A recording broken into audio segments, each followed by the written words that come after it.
רשתות גורמות לדברים להתבצע. אם זה לשלוח מכתב או להאיר את הבית באמצעות חשמל, הרשתות הן אלו שגורמות לזה לקרות. כשנרצה להגיע מתל אביב לחיפה, נצטרך לראות את רשת הדרכים המחברת אותנו ליעד. מתל אביב נתחבר להרצליה, משם נתחבר לחדרה, ומשם נגיע לחיפה. כמובן, רשת אנשים מקצועית יכולה לעזור לנו למצוא עבודה, הזדמנויות חדשות ולהיחשף לרעיונות חדשים. אתם יודעים איך זה עובד.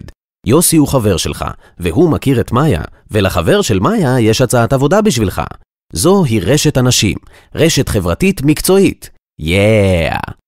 הבעיה ברשת חברתית בעולם האמיתי, שרוב הקשרים בין האנשים לא גלויים.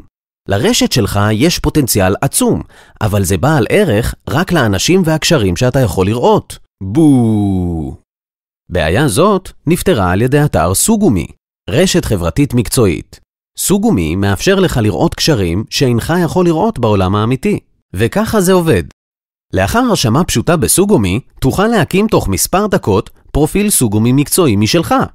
לאחר מכן, תוכל לחפש אנשים שאתה כבר מכיר, וברגע שאתה מוצא מישהו, תוכל ללחוץ על כפתור צור חיבור. ברגע שתעשה את זה, לך ולאותו אדם ייווצר קשר באתר, שאנשים אחרים יוכלו לראות. הוא יופיע ברשימת הקשרים שלך, ואתה ברשימת הקשרים שלו. מה שבאמת מגניב, שאתה יכול לראות את מי אנשי הקשר שלך מכירים, ואת מי אנשי הקשר של אנשי הקשר שלך מכירים. אתה כבר לא זר להם, וכעת אתה יכול ליצור איתם קשר בקלות רבה יותר. זה פותר את הבעיה של העולם האמיתי, בו ההזדמנויות שלך חבויות. אתר סוגומי גורם לקשרים בין האנשים להיות גלויים. כמו המפה של הדרכים, גם סוגומי יעזור לך לראות את רשת האנשים שיעזרו לך להגיע אל היעד שלך.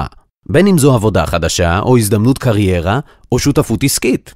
בעזרת סוגומי, רשת הקשרים שלך פתאום שימושית.